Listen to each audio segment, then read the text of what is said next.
WWE fans, welcome to the Backstage Jabronis.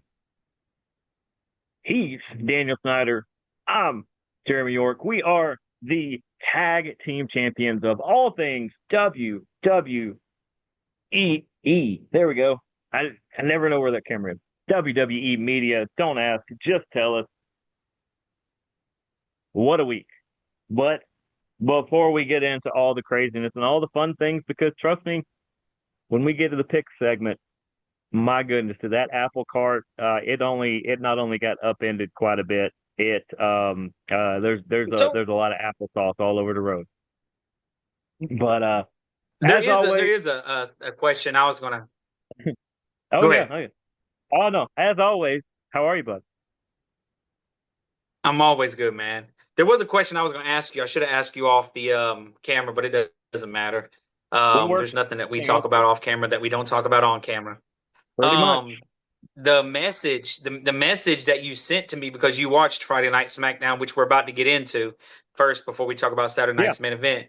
You said that they turned it into a if them two win, if the Sammy and Gunther win, that it turns into a four-way. And I was like, man, I wish I'd have known that because if I'd have known that, I would have changed my picks. And I was like, I'm down to change we my had pick. we had multiple people from our picks contest that reached out and said, "Hey, is it too late for me to change a pick?" And I was like, "We're gonna address that on the show because it is an interesting thing, but we'll talk about it in a minute." But at the time, I said no because I would have to reach out to everybody all at once, and this was late on a Friday night, and I Okay, was like, "I don't know I'm that okay. we'd hear back I'm in okay time." with us not. It Okay, was way I'm too okay with early us in it. not changing it then. I'm actually here. Here's my argument. As much as you're at a disadvantage on the SmackDown side of things, because we do the show on Thursday and everybody turns their picks in Thursday afternoon at the absolute latest. The latest we've ever got them was while we were live on the show. But so by showtime, you know what happened, or you It's don't know what's equal. going to happen on SmackDown. But you do know what happened on Raw. So you have an advantage on Raw and you have a disadvantage on SmackDown. I see that as down the middle. I That's think we equal. leave it. I like that. I like that. I like that. I like So you that. So got hey, the it worked in my educated guess benefit, based on Raw, and you got the throw the dice in the air for SmackDown. and it's still a level playing ground Yes, because it gets a little unlevel if some people do get to watch SmackDown. They see something that somebody that doesn't get to watch SmackDown, like, oh, let me change, and then they just because they just seen. So yeah. So hey, like I said, I feel like it worked to my advantage because who yeah, I originally went with ended yeah. up winning. But And actually, that's neither here nor there. the people that reached out were the same way. Is that after it happened, they went, actually, never mind. And I was like, well, remember I said you couldn't change it anyway, at least for now. But I was like, it actually worked out because it didn't really upset anybody's picks that were worried about them. Yeah. So since we're talking about SmackDown, since that was made an announcement, also on Yep. SmackDown announcement was made that this is the first time in a actually the first time I can even think of that a champion is allowed to keep their title even though they haven't been competing. They're doing a inaugural women's champion. They're having a five matches, all five Interim. women Yeah. interim. Yeah, all five women will be in a ladder match at SummerSlam, and they will become, and whoever wins that ladder match will become the new champion. And so when Rhea comes back, those two will face each other for the title. Now, I don't know who the first two matches were. We talked about this, you know. I feel like the smart thing to do now, WWE, I hope you're listening. They haven't did the other ones yet. The other ones are tomorrow night, more than likely. This is a smart thing to do.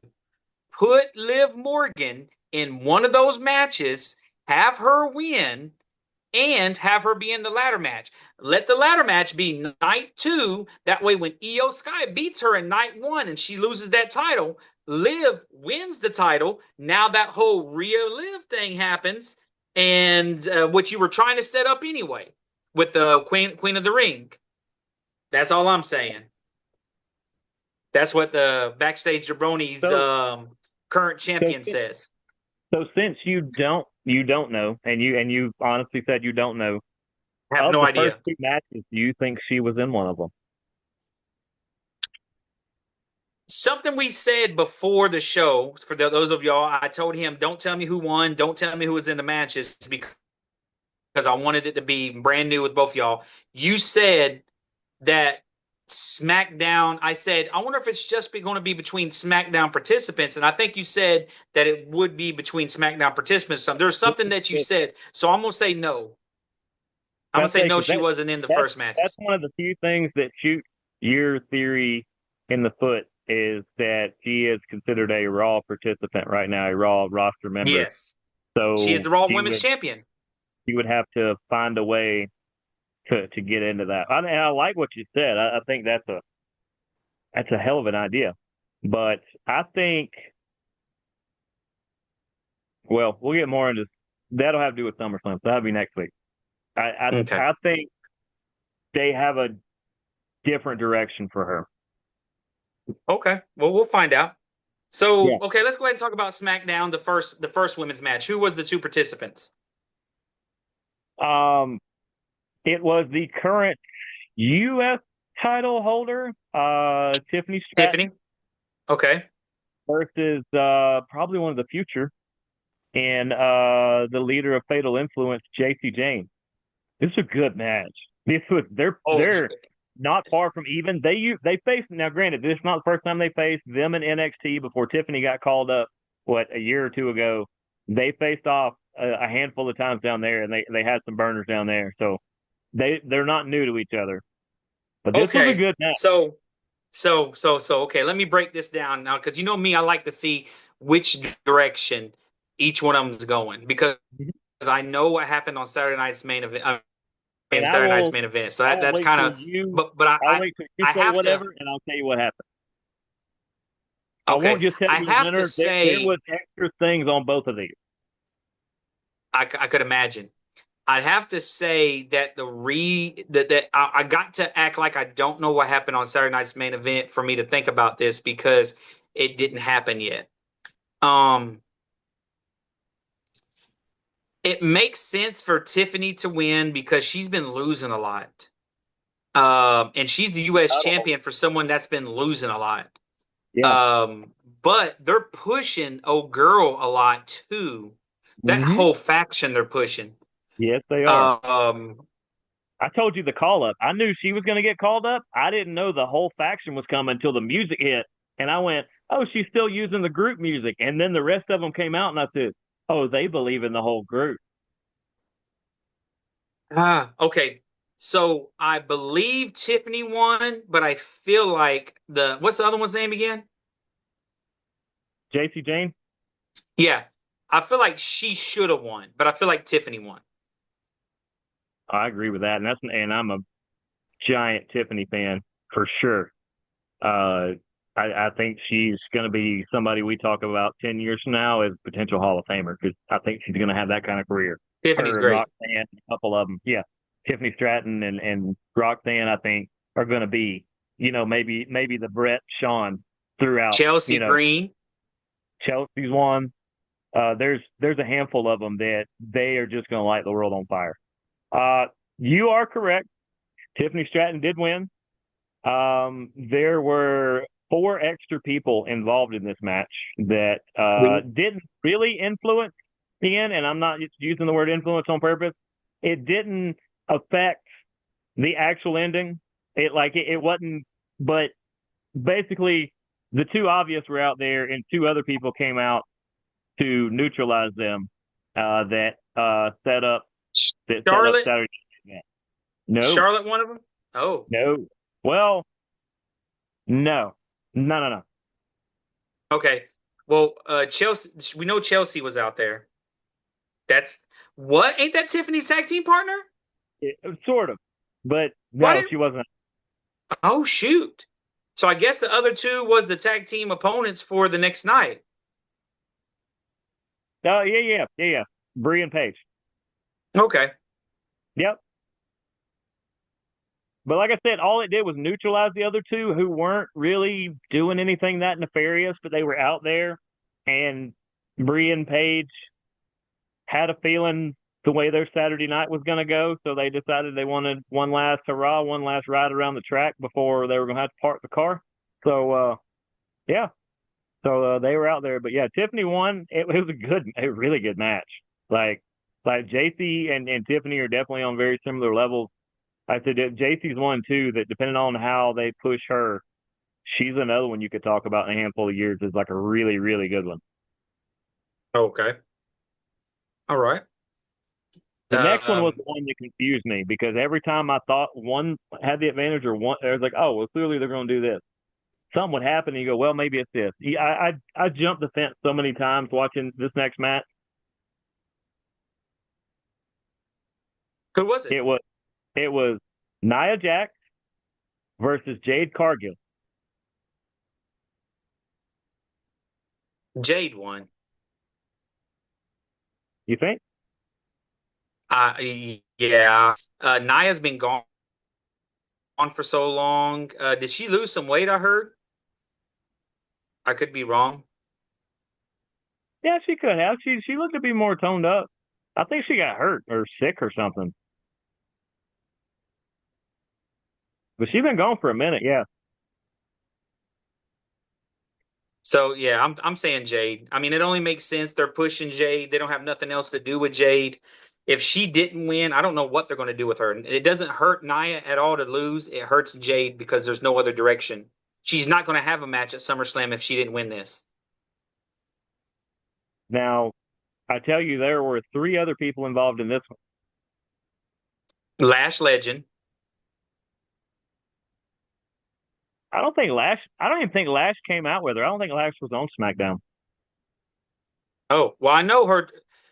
Okay, if Jade was involved, that means Charlotte was out there, guaranteed.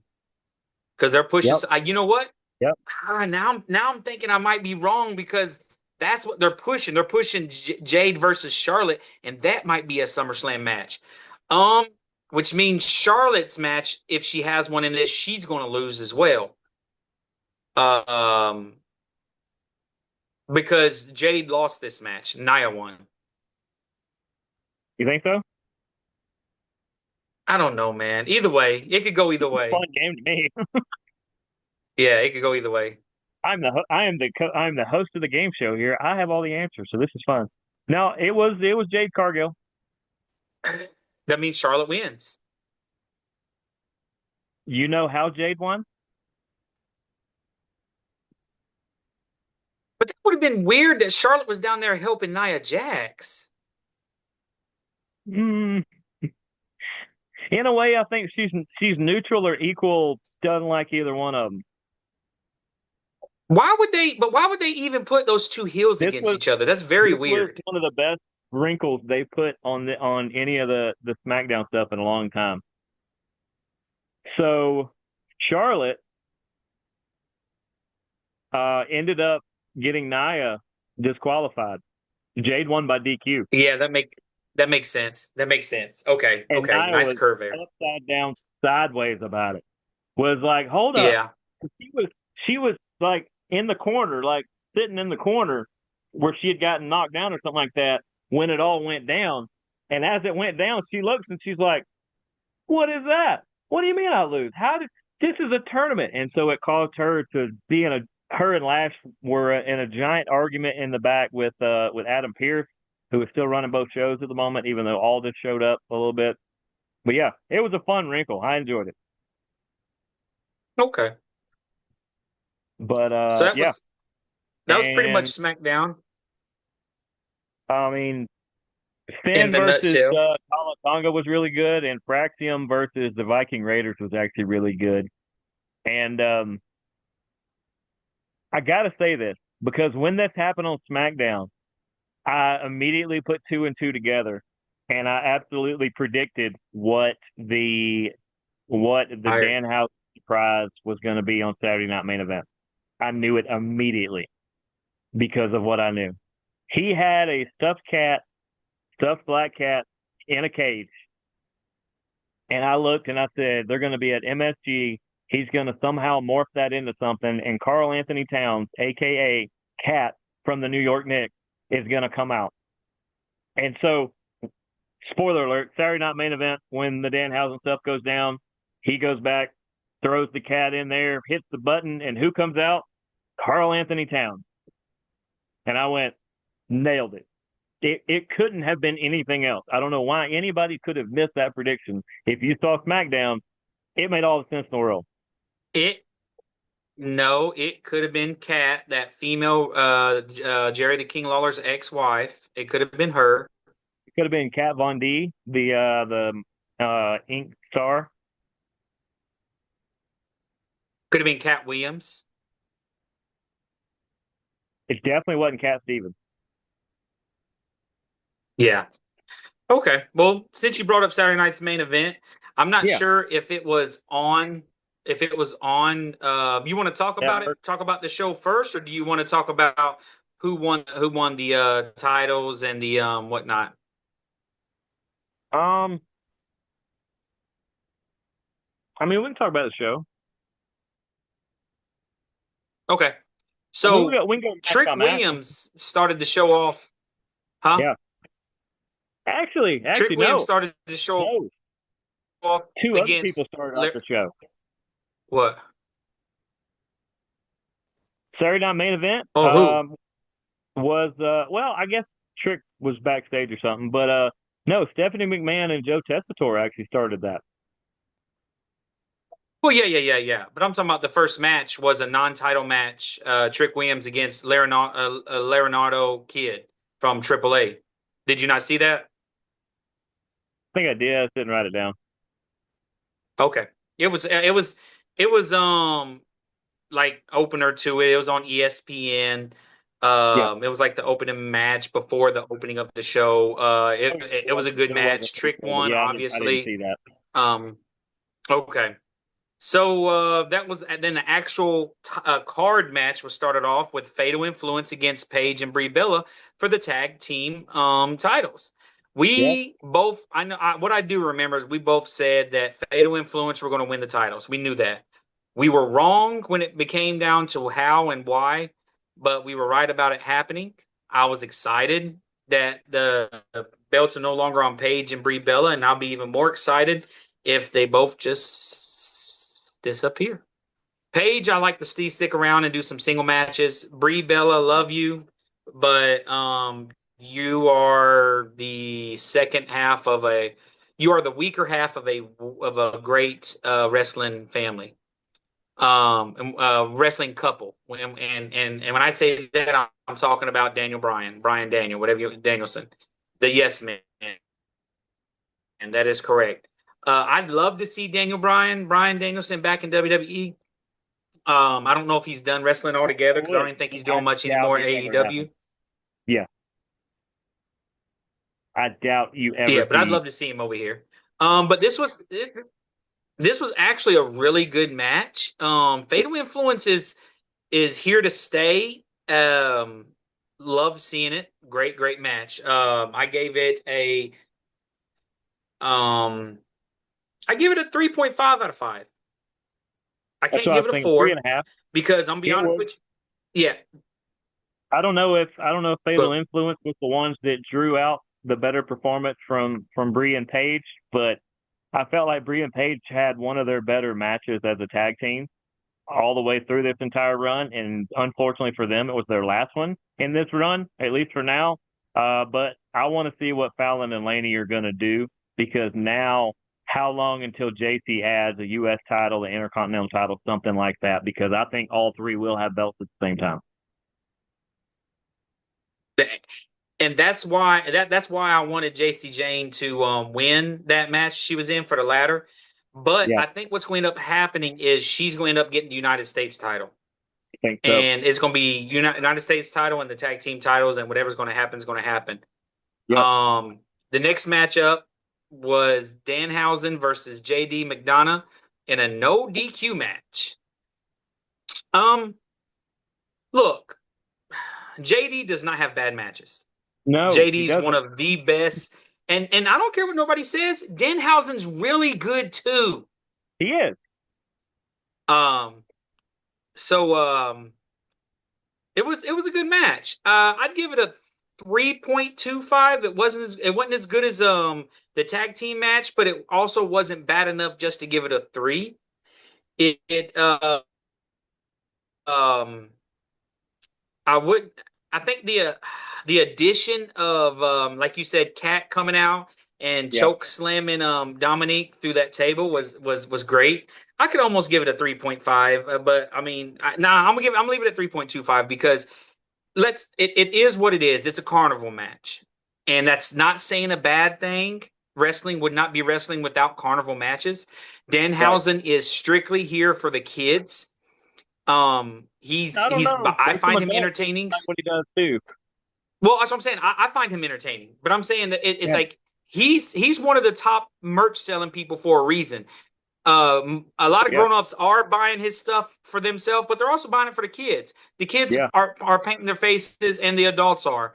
So, And there were yeah, more mini. yeah, We got to see the mini housings again. I knew yes, something the like mini that. houses came out. I wanted them to do something different, but you know what? Let's give those guys some work. So that was good to get them back in there too.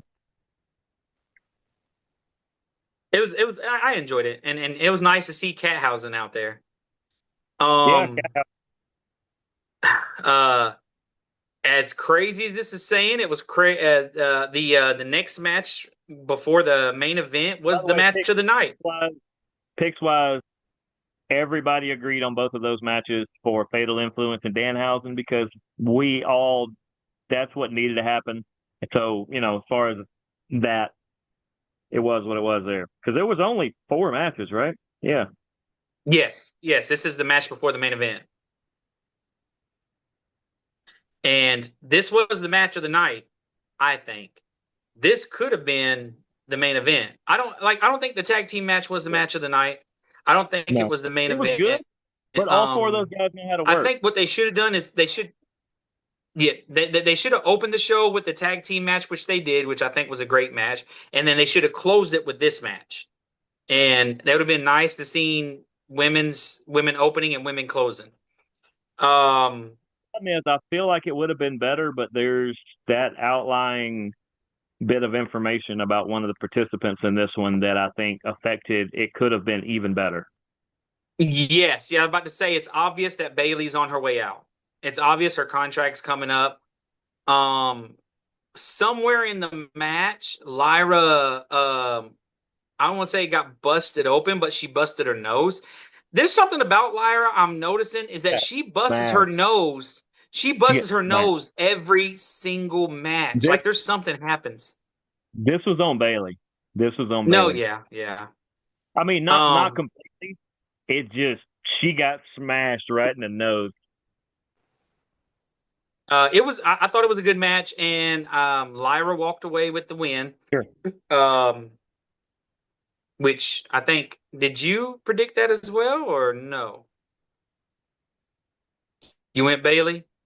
I'm sorry. Only you and Carson were the only 2 to pick Lyra in that. Yeah. Okay. Well, hey, that's why the title stays over here on my shoulder. Um, great, great match by Lyra and Bailey. I give this one no match deserved a 4. This one got a 3.75. Um, Okay. I said it was better than the first match, which was a 3.5, so I had to give it a 3.75. Um, what you give it? I'm probably right there with all your rankings as far as that. I mean, I could bump them up a little bit, but I mean I think they're all fair. The best thing is it was 4 completely different matches.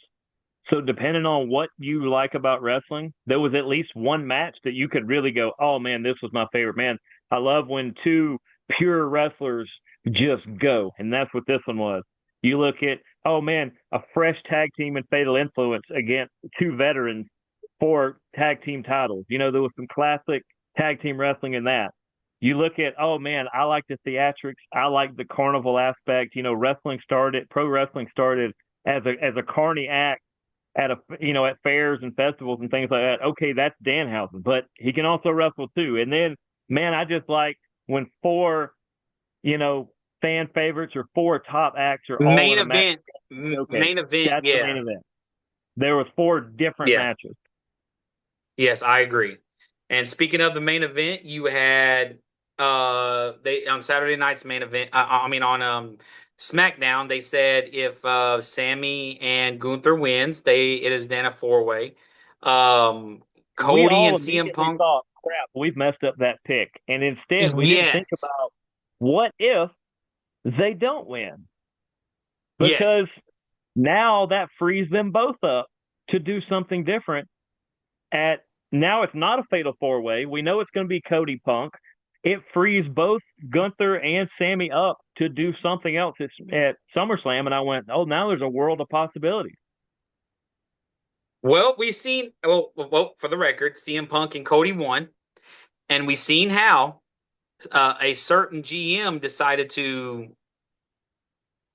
Um, Mm, he wanted to get the best view of the action. yes, and the referee was in his way, so he pulled the referee out the way. He's like, "I'm trying to watch the match from right here." You're in my way. Yes. So, which led to after the show, uh, Triple H is up there having a conversation. It's going crazy, and it turns into that's it. SummerSlam, Gunther versus what is it, Aldis or Nick Aldis? Aldis. No, Yep, yeah.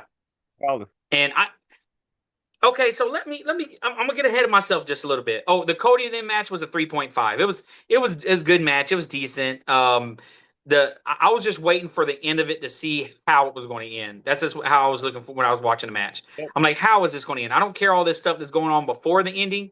How is it going to end? I'm gonna get ahead of myself just a little bit when it comes to this Okay. Aldis and Gunther. When I seen this announcement, I thought to myself, is Nick Aldis coming back full time or is this a one-off? I need to know this because that will let me know who wins this match. You watch Chris Van Vliet? I haven't I seen a don't. bunch of his episodes lately. I catch some of the occasionally in my Facebook feed. I will catch some of the snippets. He recently talked to Aldis, and Aldis is asked that question, and he has a very interesting answer. What did he say? He said, "Don't know. Maybe." And because Chris Van Vliet says, "Do you feel like you have just one more match in you, or do you feel like you might have a little more?" And he says, "I for sure have one." He said, "I feel good actually." He goes, "Nothing, nothing, no decisions made, but he feels like he's got more in the tank that, I mean, if he needed to do a few matches here and there." On the flip side, I hear Adam Pearce on a weekly basis say, "I am good. I had a great career.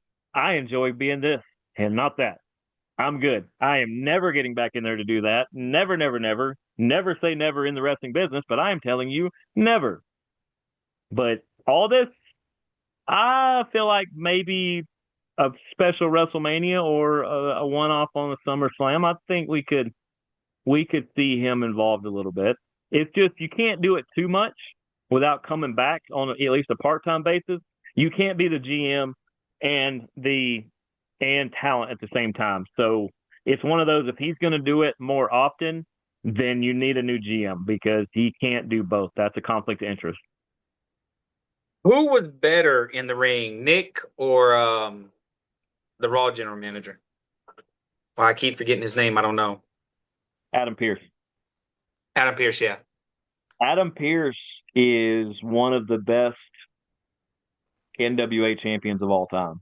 He had throughout his career, what he did with the NWA World Title. I don't know that anybody else has the career that he did with it. I saw him when he was the champion in Carrollton 15, 20 years With ago the or something. exception of Ric Flair. Ric Flair was an That NWA was a different champion. kind of run, though. Is not what I'm saying. It's like, Yeah, I know. the absolute run and the matches and the places that Adam Pearce went, it was a different NWA. It traveled outside more. Like he went to other countries a lot more, and he was always constantly putting on these banger matches. Adam Pearce is one of the best, and a lot of people don't realize he was one of the main people that they would use for the video games to video capture moves and all that. Adam Pearce used to do a ton of that.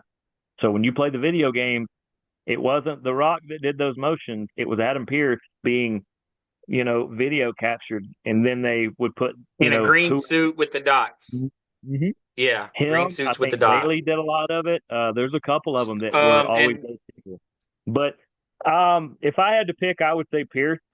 I believe Zack Ryder was But too. Aldis had a good run in TNA. He had a good run in England before he was in TNA, and then he got in the NWA, and he had a pretty good run himself.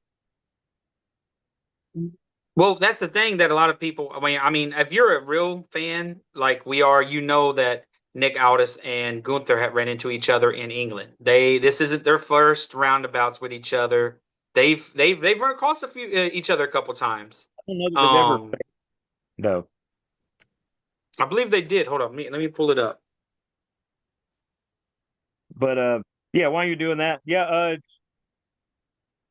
obviously Punk and Cody won that, as you said. Let me get, while you're looking that up, let me go over the tiebreakers. They didn't factor in. One was very surprising to me. Bailey versus Lyra time, by the way, that was 10.5 minutes, which it felt like longer, and in a good way. I couldn't believe it was that short because they did a lot in 10 minutes. And it could have had to do with the injury. The closest person to that, for what it was worth, my brother said 10 minutes. I said 9:47. That was the two closest times to it, where you and Carson were both in the 12 and 12 and a half range. Jeff never gave me a time, but it didn't matter. It didn't factor in. The one that was most surprising, I actually got part of the way through the main event and forgot about the tiebreaker and had to rewind it and start back over so that I could start counting how many chops that I saw Gunther throw. You know how many it ended up being? Probably like 24. Only 5? That was when the match first started. He threw 2 at the very beginning, and then I think Punk tagged Cody. Cody ate 3 out of the gate, and I never saw another one. Wow. But if you notice, Sammy was in the ring more. Gunther would do some work, and then Sammy would get in and get worked over a little bit, and then it would go back to Gunther. So actually, I mean, the way the match was put together, I mean, if, in case I really miscounted, somebody drop them below and tell me how many it was. But I counted 5. Yeah, interesting. Oh, but they crossed paths, but they never interacted with each other. That's what I said. So they might have been in the same circle or on the same show, but I don't think they more than maybe said hello in a locker room. yeah, but they did. It said they did cross paths, but it was at the very beginning of There's about a 10-year age gap between them. Yeah, it's at the very beginning of Actually, you know what? Because Gunther's closer to 40 than you think. There's probably maybe a 4 or 5 year. I think Aldis about 45. I think Gunther's about 40, about like 38, 40. So speaking of 45, like a week from Monday, that's what I'll be hitting. Gunther is 38. Okay. I think Aldis is like 42. 39. Wow, they were a lot closer than I thought. Yeah, people don't realize that Gunther was on the indie scene for like 10 years before anybody really saw him. And he was about since we know size he was. Since we know that the champ is still here and I am the defending champion, let's show the title. Let everybody see it. I'm going to lay it down over here. I'm going to be taking naked pictures with it later. I was about to say, I'm already going to have to get it cleaned.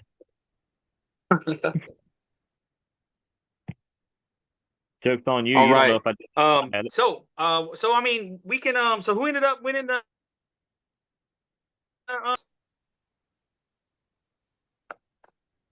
the main event? Because all right, for people who don't remember, since we really didn't reach out to a lot of people on this last one for this one because we're doing something really big for SummerSlam that I mean we'll kind of get into it, but it'll be mostly next week. Jeff was the one who sent in his picks along with Carson. Carson obviously in the main event versus my brother. So Jeff was in a triple threat against us. Obviously you retained, and it really it had a lot to do with if Gunther and Sammy would have won, we would have had to go to tiebreakers at that point. Because pretty much once Lyra won, I was out because of the way our picks lined up. But uh, long story short, you and Carson had the same pick, so we have a brand new world heavyweight champion, and that is Carson Waddell from the Father Son Wrestling Podcast, which sets up the immediate An AI there was no number one contender. So the fact so there's not a crazy jumble here. My brother's going to get the immediate rematch. We might throw on some crazy stipulation here, just see what we can do. Make it a cage match, or we'll figure out something. But Carson is the new champion, and once again, congratulations. But we are never going to hear the end of it. Yeah, we have an AI generated champion now because I've heard rumors that he's AI. Yeah, the AI son. He is. You can ask Jeff, and I believe Jeff. Jeff wouldn't lie to me. He wouldn't lie to you. He doesn't know you. Yeah. So congratulations to him. So that takes us over to Monday night. Broke the news to my brother already, so he knows before he even sees the show. He already knew that he had lost. He's already preparing.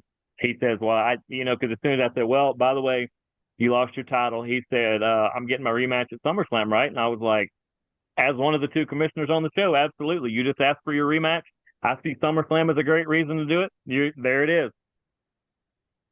And that means everybody else, it will be, I'm going to get with Kilo. I'm going to get with Overkill. Anybody that's been on before, anybody that hadn't been on before, we'll reach out to our usual suspects. But if there's anybody watching that wants to be a part of this, I may reach out to a couple other people. We'll get your picks next week. We can ask. We'll talk about it. This Saturday, it's going to be a free-for-all melee. And for the number one contender. Yeah. We'll, yes. And it's going to be both nights. Yes. It's so many matches that we might not need a tiebreaker. We might only have one tiebreaker just in case. But there's going to be so many matches that I have a feeling that it's going to be so much fun. Like one person could be so far ahead, 4-1. And then second night, turn it upside down and lose. Absolutely. So I'm excited. It's going to be fun. It's going to be fun. We're going to put some stipulation on it. We've talked about different things. We hadn't decided fully yet, but we're going to make. It's not just going to be straight up picks and a tiebreaker. There's something. Just like I said, this might be a cage match for the title. This will be some sort of free for all or gauntlet. We could do it that way. Oh, that could be good. Depending on how many we have, what if we do a random draw for the order? And so it starts with 2. Depending on how many we have, it might start with 4. But start with 2. And they go head to head. And if you win the matchup, you go to the next one. If there's a tie, you keep going. So maybe everybody makes it to the end. Who knows? That's what I'm saying. If it's a tie, in the first match, it'll be these two. In the second matchup, if these two pick the same thing, then that person joins them two. Now it's 3 of them in there. The draw is how it lines up. And the first person that the first match that the person's wrong, that person's gone. So it's down to just whatever's 2 left, and then the next person, if there is any more people. But it'll be something that way. Like I said, we'll figure something out. Random draw, and it's going to pay to be later in the draw because what if 5 matches in, everybody's been wrong, and you're the only one left. You might win. You just got to hope you might win 3 matches in. You might win. You just got to hope that you get. You got to hope you get the rest of them right, and that's the thing. Also, you got to think about if you make it all the way to the end, the main event could end up being the match that decides on whether you get to be the number one contender or not. Because if there's no number one contender, which I kind of maybe because something that could happen, this could Sure. turn into something very interesting for Money in the Bank, which actually, no, the next PLE is going to be Saturday night's main event in Atlanta. Atlanta. Is that true? Is that the next PLE? Sunday night main event. But yeah. Yeah, Sunday night's main. But that's the next one. Let me look at But WWE. I mean, what there's are let me throw this out here. So let's say we have 5 people in it, and let's say 5 matches in, everybody's been wrong and eliminated. Do you throw everybody back in until we have one left? So like, I let's mean, say as you go through after 5 matches, there's nobody left standing. So let's say there's 3 more matches. Let's say they do 4 and 4. They're probably going to do more. So for the remaining 3, why not put everybody back in on the first one? And if you lose, you're out. And so, however, let's say 3 are left for the second one. If all 3 of them get eliminated, it's whoever went the furthest, which is where the tiebreaker will come in. So there is a second chance if everybody's eliminated. Well, so I'm saying if everybody's eliminated, then yeah, there's a second chance. But how about if everybody gets eliminated again, or there's more than let's say there's 2 people left. Those 2 people, then we look at the entire 2 days, and whoever got the most right in the entire 2 days is the winner. The furthest 2. Yeah, or just whoever's left. Yeah. Okay. That if everybody gets eliminated, then everybody gets back in, and then let's say there's 3 matches left. If they get all 3, let's say there's 5 people. If one of those people, and there's 4 for the 2 matches, and the last 2 matches they get both of those correct, then we look at all 4 of those that's left. Look at the entire 2 days worth, and whoever got the most wins. Okay. Yeah. We'll do something. We'll like figure that. it out. We're shooting from the hip on this, guys. We're shooting from the hip. But I'm looking here at okay, so there is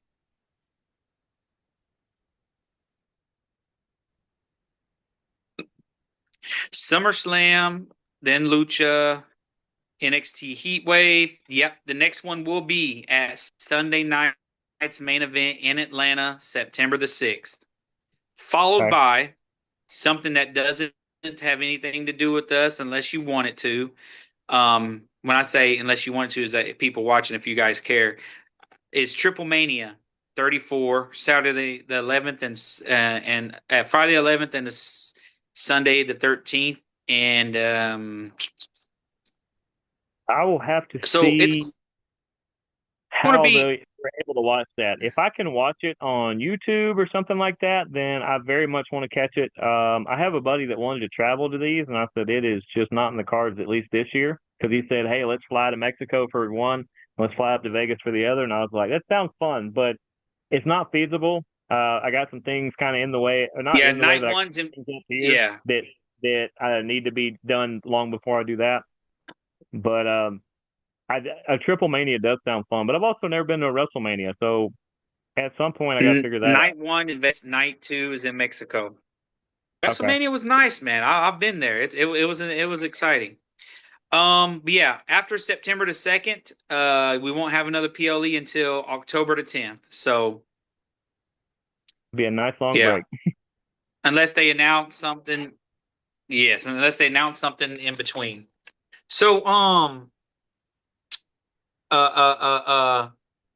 Monday night, following that, you had the I'm looking at it on my screen here. The tag team champions did not defend their titles, but they did go against it looks like Dragon Lee and Javon. Yes. And Otis, Javon, and Otis and what's Otis's tag team partner's name? Tozawa. Huh? Tozawa. Yeah, Tozawa. Yeah, they came out. They interfered. Well, they didn't interfere. They came out. And after Braun and them won, they beat them down too. It's almost like they're running out of stuff to do. That was followed up with a Danhausen in the back situation with the Judgment Day. It was really Monday Night getting very entertaining as always. Yes, he was. and they wanted their money. He had the money. They ended up grabbing the money after beating him down in the ring, and Joe Hendry came out there to save him, but Joe Hendry was able to save him. Somebody apparently said his name, and but they got the money. I don't think anybody and did. That's kind of weird. Somebody in the crowd said it. He said, Okay. "Yeah." So they do a little skit in the back where JD, I think it was, threw the money case down because it wasn't quote unquote real money. And it hit Oba. Very unfortunate for JD that it hit Oba. So let's get on that for a second. I've been feeling like since Paul Heyman has not aligned himself with the vision, and since this is going to be Brock Lesnar's last match, possibly he's going to align himself with Oba. But something I've noticed about Oba, he does not need a mouthpiece. Oba can cut a really good promo. He's come along. He's been cutting great promos. It's for as short as he has. He's better than most at that stage for sure. He's definitely got a lot of room he can work with. But yeah, he's not bad. He can hold 100%. His own for the most part. But this is against Brock Lesnar, which for him is probably kind of easy to do that because Brock's never around to kind of go back and forth with him.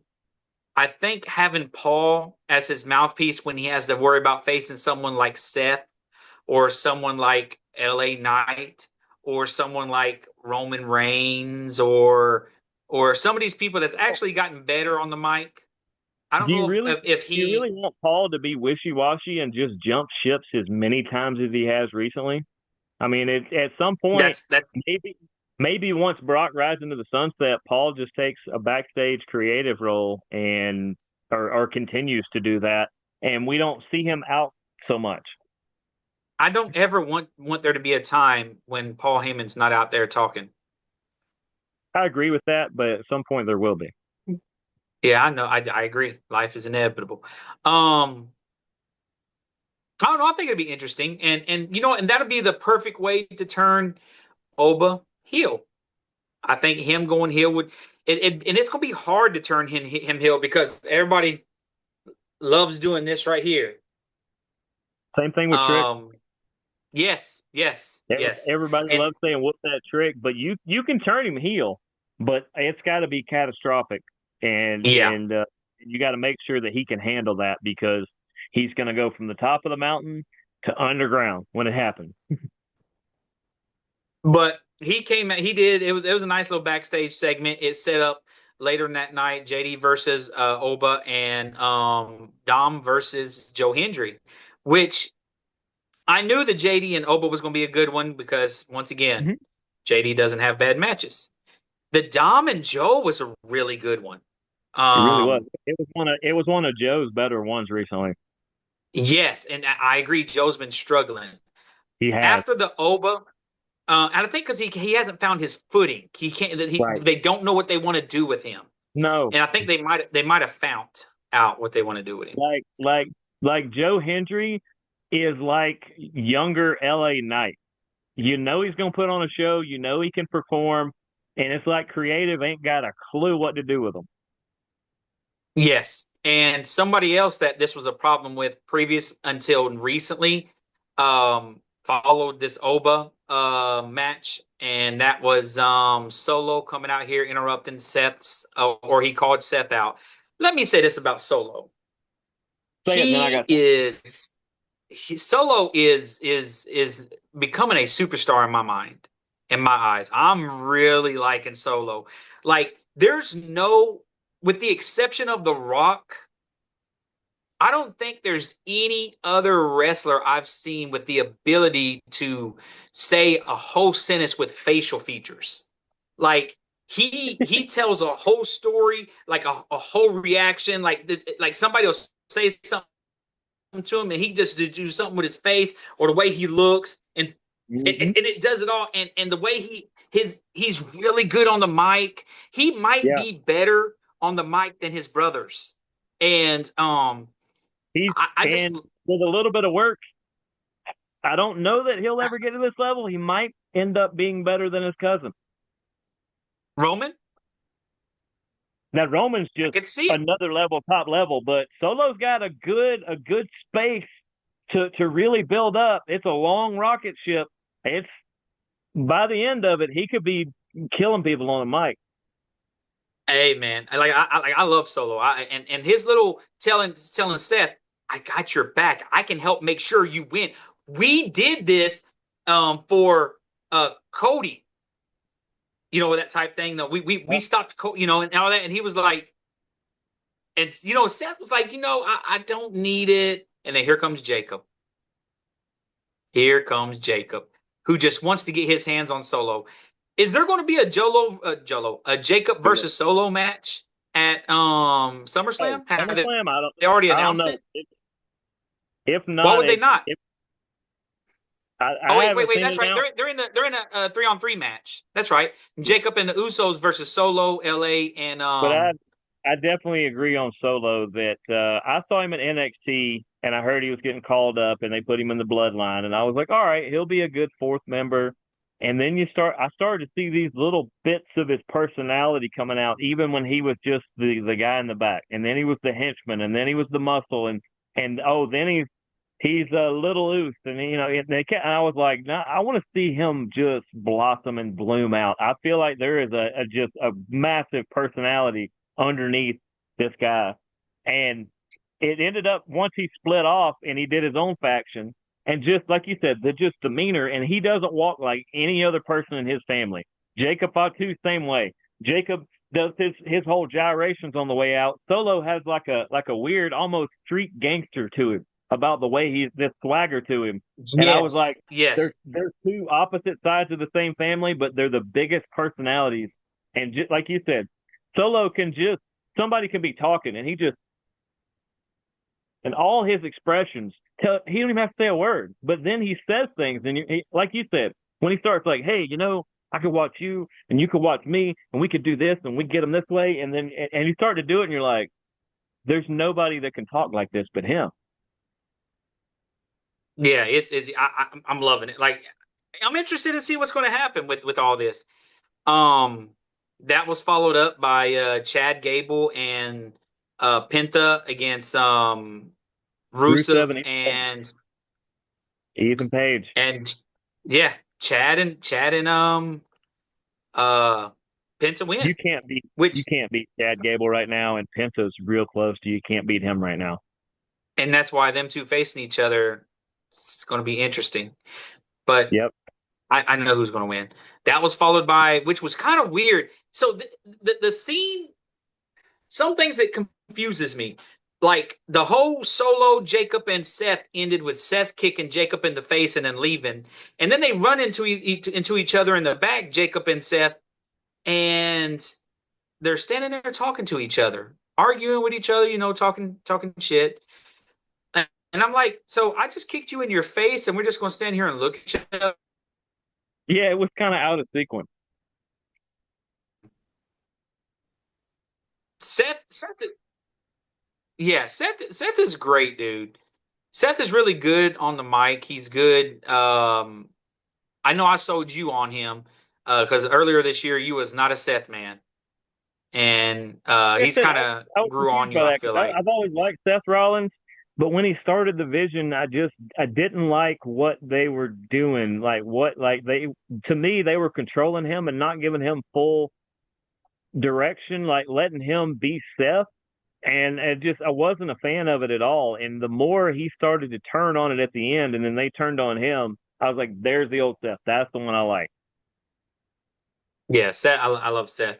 That was followed by once again a Danhausen segment, kinda when you had Dom versus Joe Hendry. Danhausen One, comes down. 2, 3, 4. Danhausen had 4 segments on Raw. Hey, when there's money, WWE is going to cash in. Um, and I hope they're paying him good. Apparently they are. Danhausen comes down because Liv got interfered in the match a little bit. Danhausen comes down, confronts her, and she smacks him around too. So what's Danhausen do? He goes to curse her, and that's when she smacked him. So he goes to the back, and he gets in his Say it little right. car. You got to say it right. Who did he bring out? The Rhea Ripley's friend, Io Sky. I don't know how to Io Sky like she does, but it's Rhea Oh, Ripley's. Eohausen. Or is it Eohausen? Eohausen. Or is it Sky Eohausen? Would it be Skyhausen? If anybody's with Danhausen, you put Hausen on the end of whatever it is. So John Cena Hausen. So is it Skyhausen or Eohausen? Eohausen. Okay.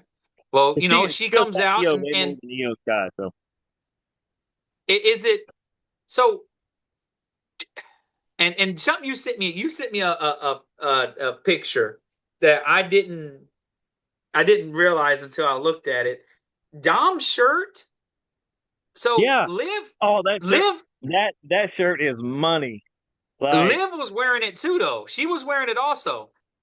okay, I didn't see her wearing it, which is during weird, the match. During the match, she was wearing it. Oh, okay, but yeah, and that but it's Eddie Guerrero with Dom. I don't know if yes, you can see it.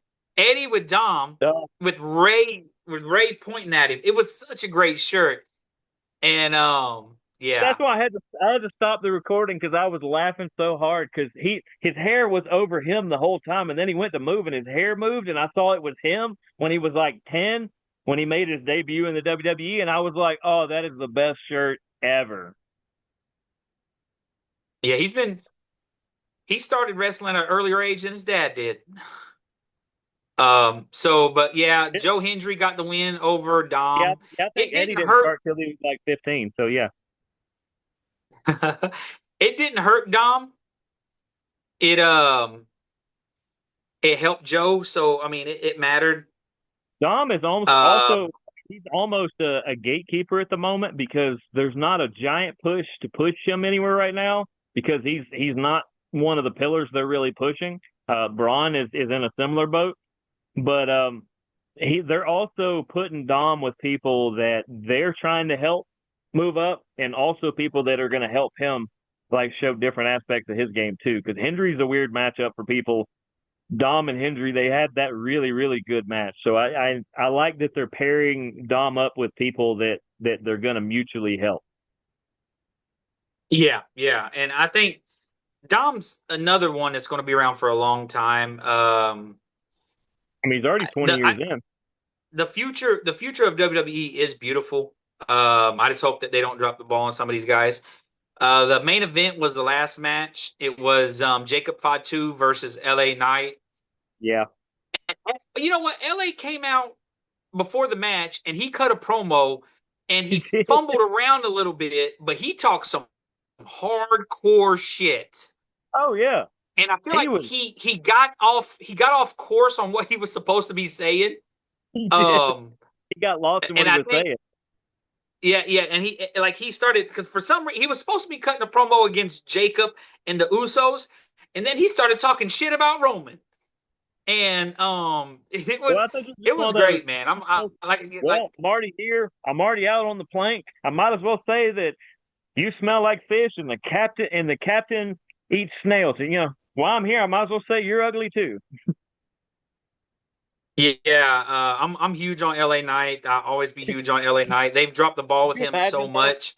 Could you imagine Roman Reigns is sitting at home watching? And everybody's like, he's like, "Hey, Dad, man, this has been a good episode." It's like, "When you coming back?" "Oh, I'll be back soon. Gotta represent." "Hey, look, is that LA Knight?" "Yeah." "Oh, yeah. He's just gonna talk about your cousins and your uncles and Dad, he just mentioned you. That son of a... Well, you need to get to bed." Yeah, that's what I'm saying. Because I bet Roman was like, "Why did I get some strays?" He's like, "Hold up." But you could tell You could tell he accidentally went off course because he had to stop himself and was like, "Maybe that means LA is going to eventually tangle with Roman," and he said it way too early. Yeah. Hey. This match ended up being everybody that's going to be in that 3-on-3 match. Right. Yep. Royce Keys showed up. Solo Solo, showed up. Both Jimmy Usos and showed Jay. up.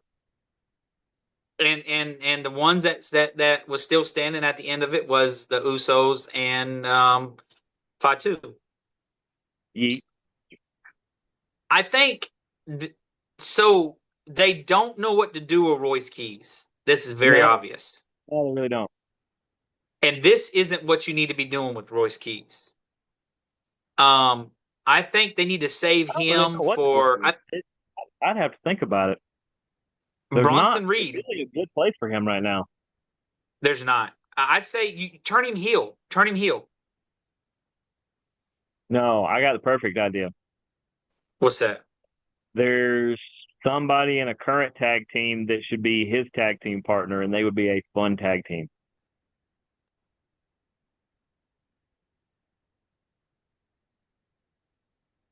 Put him and I'm not R-Truth. sure. Put him and R-Truth together, and let That'd be Damian Priest interesting. go do his solo stuff. That team's gonna get split sooner rather than later because they don't do much, and when they do, they're great.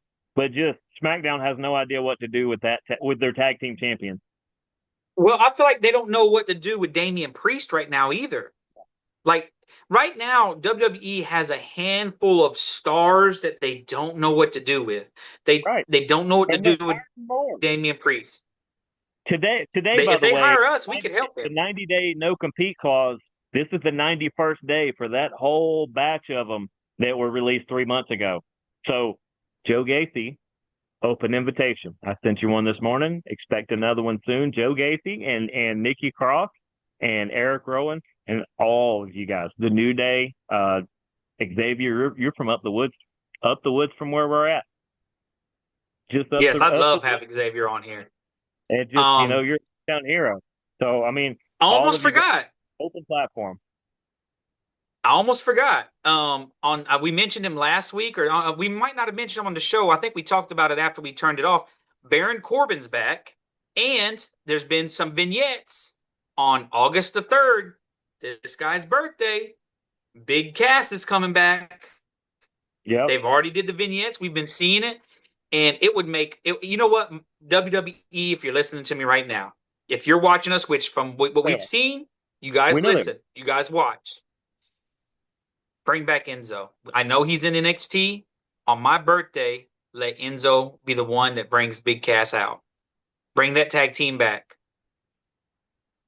Enzo's my dude. Yeah. Because, I mean, think about Enzo Amore and Big Cass versus R-Truth and Royce Keys. Great match. That's going to be a great match. That's why they put them together. Now, I know you got to get the titles off of them first, but that's easily done. There's enough people lurking around to take the titles off of them. That's not a problem. No. Big Cass and Enzo take the titles off of them. Damian Priest gets hurt. R-Truth has to go out and get another tag team partner. Royce Keys is it. You can do that. That's a way to do it. All right. Well, I mean, wait, how long's the show been? It's been a while, but we're not done. Oh, we got more? Yeah. Because we have plans Saturday night. Oh, yes. Saturday night, guys. If you guys want to meet the tag team champions live and in person, we will be signing autographs. We don't charge. We will take pictures. I might charge for a picture. I might not. Depends on what you look like. We will not. I'm keeping my follow-up comment to myself because there's a lot of directions I can go with that, and I'm not going to. I would not have my world title with me. I don't carry my world title around because, we will not be having our tag team belts with us as either. But this is where you can find us. Yep. Golddust Park, Villa Rica. Great show. You could see some future stars here. I personally think there's 1, 2, 3, 4, 5. I don't want to take shots at nobody, but I think there's at least 7 to 8 on here that could be superstars in WWE, TNA, or AEW. The rest of them I don't really know, but we see I see some Well, I say right old now that stars. different people on that poster have been on the Impact Media Network. And those are two of the 7 to 8 that I know from, from watching it and from listening, and I could see them easily making their way to the big leagues. Yeah, like I said, one, two, three, four, five, yeah, six different ones of those have been on here. There are plans for a couple of the other ones too, but nothing has been officially announced yet. There are some hurdles we have to get through, and some of it's just timing. I feel like I haven't seen some of these guys before. The Good Brothers, I'm not going to put as the ones that could be on because they've already been to the show. Now they're making their rounds trying to help everybody get better, and make their way to it. Look, just Um, because I know they watch this, as much as I like Doc Gallows and I have followed him since Deep South days of the Freaking Deacon, which goes a long way back when Deep South was basically the NXT of WWE. I am a massive Machine Gun Carl Anderson fan, and I have only briefly gotten to speak to him. I'm looking forward to hopefully saying more than 10 words to him this time. Uh, Massive fan. That dude is one of my favorites. they're both superstars, man. They Both are. superstars. We're And I talking think so, WWE. We're talking uh, TNA. We're talking, I think they were in AEW at one point. We're yeah, I believe talking there New was an Japan. We're talking NWA, MLW. If there was a major promotion, even a lot of minor ones, these guys have been there and they've won the well, belt. and that's that's why I think highly of them, because what they're doing here, they don't have to come to some of these shows. This No, who knows where Villa Rica, Georgia is? Not a lot of people. Not a lot of people I tell knows you, Luke Gallows does. Do you know why? Luke why. Gallows is a Georgia boy. What where was he born? Uh, Fayetteville. Shoot, I'm trying to think of the actual hometown. It's not Loganville, something like it's one of those, something like that. Like for real, he's from Georgia, very much from Georgia, Now I'm curious. and they both of these guys run Lariato Pro Wrestling down near the Dublin Savannah area as well. So when they're not He wrestling up was here, check them out up he was there. born Yeah. he was actually born in Maryland, Cumberland, Maryland. Okay, Um, he spent a he ton of time began in Georgia. he began his wrestling career in West Virginia, which is, right over here to the right. And I hear there's then a lot of country roads there. in 2005 is when he made his Deep South Wrestling um, debut. And I mean, between the freaking Deacon, he was the second Kane. Remember when there was another Kane that came up and then got hurt? Yeah, He got hurt and then they had to redo that storyline. Then he was Festus. He went from Festus to being with CM Punk in the Society, and he did a bunch of other stuff in between there before. Then Aces and Eight with one of my favorite, Mike Knox. They did that over in TNA, and then he met up with Machine Gun Carl Anderson, and they have been good brothers ever since. he was trained by Hugh Morris, Yep, Bill DeMott. who is really, really rough on people when he trains you. So I hear. I wouldn't know. Wouldn't either. I never met him, wasn't there. I just have to go on what people say. But yeah, you guys can see the card. I mean, the Sons of the Wild Side are Xander Seabolt. That's the longer hair. The longer goatee is Jacob Ashworth. Jacob Ashworth was just on this network last night. I Go was check going to that say, out. Xander was on here a couple weeks ago. Jacob looks like a star. Not to take anything away from his partner. I bet I'm gonna tell Xander you said that, and he's probably gonna throw something at you. That's what I'm saying. Not to take nothing away from his partner, but I don't know. And then of course You got C.J. Gallows, who was Doc Gallows' son. You got Avery Styles, who people know who his dad is too. Ashton Martin was Avery Styles' first ever opponent, so they know each other. Ashton Martin and R.C. Daniels are half of a faction called the Program, which includes Jacob Ashworth in a different promotion. So the three of them all know each other. Jacob Ashworth said multiple times last night that if a particular phenomenal Hall of Famer sticks his nose in his business, he's not going to go lightly on him. So kind of be interested to see what happens there. Let's see. Ashton That dog Martin collar kind of match is looks going to like a be brutal. douchebag. Is he? Who? Ashton Martin kind of looks like a douchebag. He just recently turned heel in this promotion, so he's been Okay. heel. Well, and I don't, for the record, I want all these people that watch this know I'm not talking about in real life. I'm talking about your persona that I'm seeing on this. Don't know nothing about you. I know what wrestling is. Wrestling is entertainment. That 98% of these guys are good people in and outside of the ring, regardless of who they pertain to be inside the ring. I know this. But like it's kind of obvious looking at this right here. The Sons of the Wild Side, they're the heels, correct? Yes. You look to the right. Ashton Martin's doing a way better job of looking like a heel than RC Daniels is. I need him to quit smiling. This dog collar match, I'm going to guess that It's going to be brutal. the non-face painted one is the heel. No. Oh, he just looks so mean. He's he's a madman. He's Madman Mason.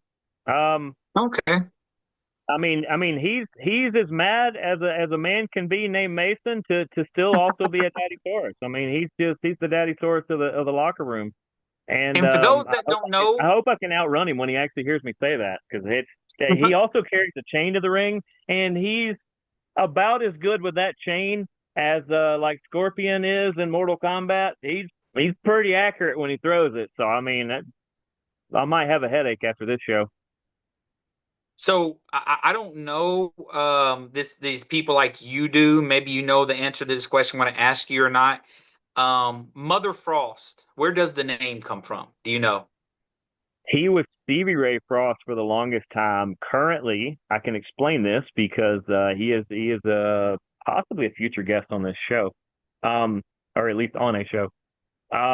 He is currently, I don't want to say possessed because that sounds negative. He is currently partially inhabited by the mother spirit, mother of the woods spirit, and it has driven him kind of in a even darker direction than he already was. And so Mother Frost is he's still his own person, his own free will, but there are times that the mother spirit really tries to help influence him to take a different path, and that's where Mother Frost comes from. Okay. So in the match next to them, Justin McKenzie versus Christian Pierce. Who's the heel and who's the face here? Christian Pierce very much is the heel. Justin McKenzie very much is the face. Justin just won the No Limits Championship on the last show. He beat De Silva, who I described De Silva as if Taz was quicker. Very much a big amateur background. He is actually potentially going to try to get in the next Olympic cycle and try to make the Olympics. He's that good on a mat. Explain the No Limit Championship. What is the what is? I think is it like just, the? It's is it like the second it's belt? The secondary title. It's the middle. Okay. Yeah, it's the Intercontinental. It's no limits because it can be anything. It's not It's not just a lightweight belt. It's not just a heavyweight. It can be anything. Got you. And then down there at the bottom, we see AJ Black defending his title against, and we don't know. AJ Black, is he a heel or a face? If I have to guess, I'm going to say he's a heel. He's a heelish face. He's third generation. His dad was Doug Summers, for people who might know who Doug Summers is. If not, Google him later. Big time indie legend and among others. He also has other family and relatives in wrestling. He's third generation. Who will he defend against? That's a great question. He won So the is belt it from those three from guys? Is it those three guys right there to the right are the possibilities? those are just other people that are going to be on the show. It's not really announced. I could definitely see him defending against one, two, or three of them. I'll start with the one in the middle, Eddie Hendricks, who recently beat Joe Black, who is a absolute legend in the ring. But if Any relation you to AJ? know, and when Okay. you Google Joe Black, Joe is his own person. Joe recently took on Cedric Alexander for the X Division title in a Marietta match that I saw. Joe Black though is one of the absolute best in the ring I've ever seen, and that's not just local, that's not just indie, that's not Jordan. No, he's one of the absolute best at what he does. I'll have to drag you to that show sometime. And he put over the dude in the middle? Well, I'll say this: Joe Black doesn't put over anybody. But he went toe to toe with Eddie Hendricks, and Eddie Hendricks found a way to get his hand raised, and it wasn't nefarious at all. It was clean, but that's saying something to be able to raise your hand in a clean victory over Joe Black. I will put it that way. That Joe doesn't lay down for people. Joe doesn't, and that's not like And who he's high and mighty. It's like, no, you got to earn it. And if you beat him, then he's like, hey, you beat me, good for you. But if you don't, it is what it is. who's the But guy on the left? we'll go to the guy on the right. The guy Okay. on the right is Joey Hyder. Looks like he could be on Super Troopers with the mustache. He's actually pretty cool. He is ridiculously strong. I could see him in that match. I could see any combination of a tag match, of a one versus one versus one versus one, of a this one. Any combination of those four could be really good. The one to the left, as you were saying, for people, I don't know if you guys can see the shirt I'm wearing now, but I am wearing the shirt of one Alexander Lev, who has trained with Avery Styles' dad. He has been in those circles before, and he's. I'll put it this way: there is a short list of people that I tell people all the time. You better pay small amounts of money to see these guys locally before you're going to need a streaming device. I would put Lev and a small handful of others on that list, that if you're not paying $10, $15, $20 to go to these shows and see him now, you're going to need a streaming device very, very soon. So He recently AJ took Black. on Nick, a.k.a. Dolph Ziggler, and I saw that from 4 feet away, and that might be one of the most ridiculous matches I've ever seen.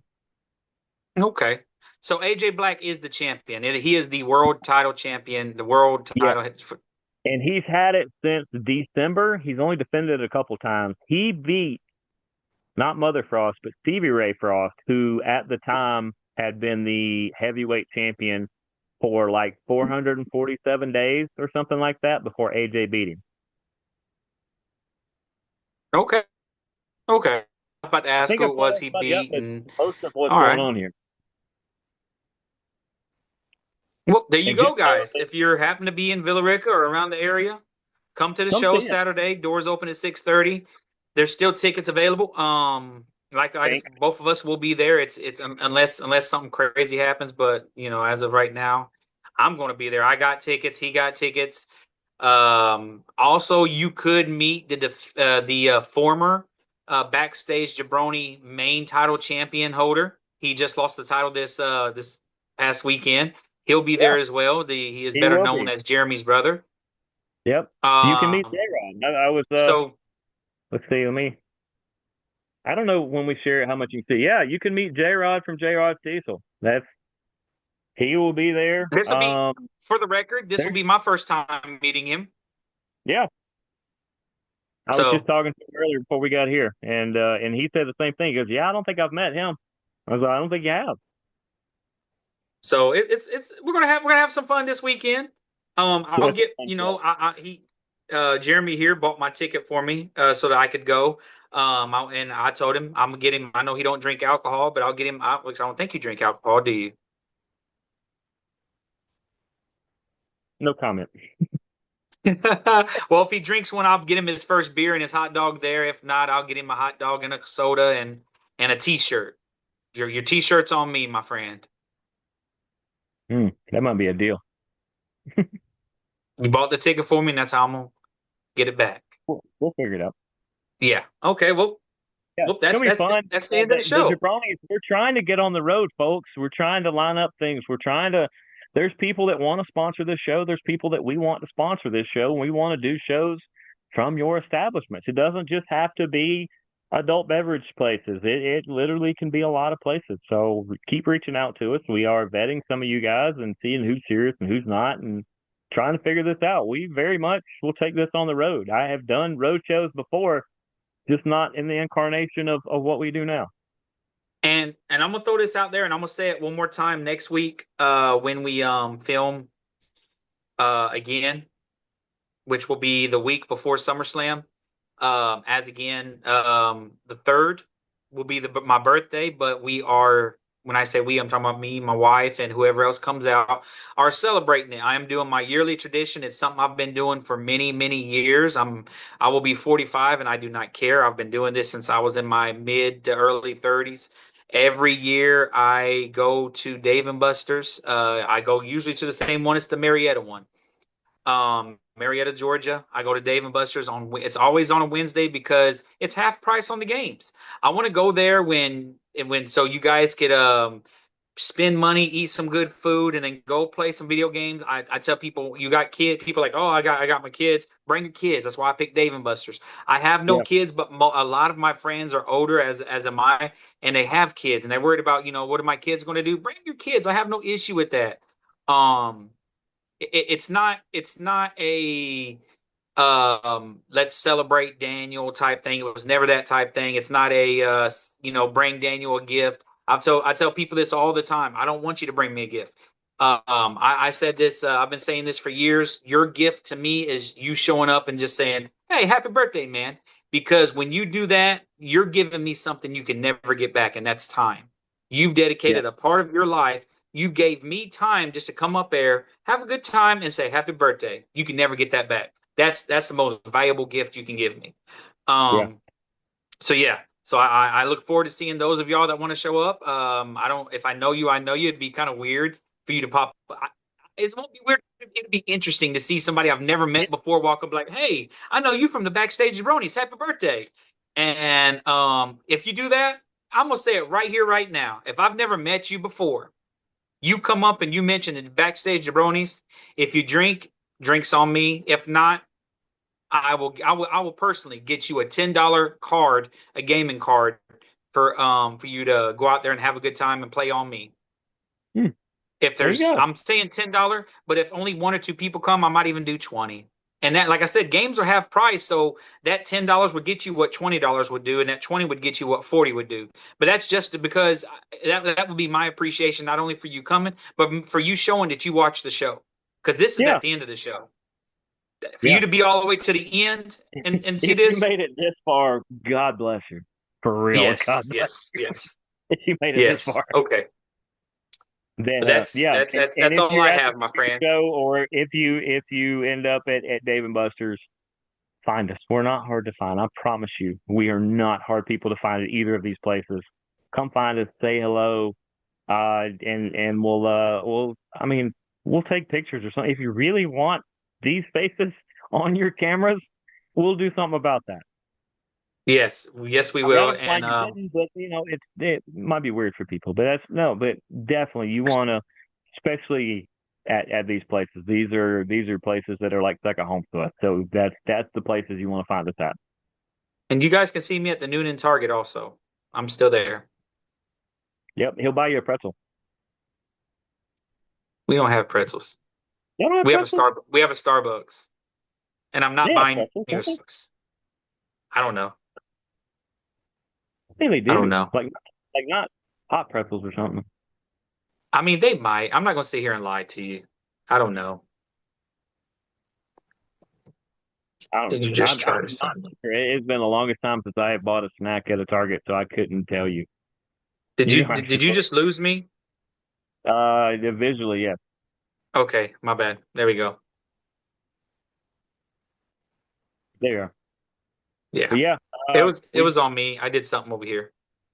hmm, yeah, I'm getting alerts left and right over here. So we have reached the end of the show. For people that are going to tune into this network and look for Pro Wrestling Underground, I'm just hearing that it is going to be rescheduled for tomorrow. You will catch Strong Style and Pro Wrestling Underground sometime tomorrow night or sometime between tomorrow night and Saturday morning. And those two shows are going to be out.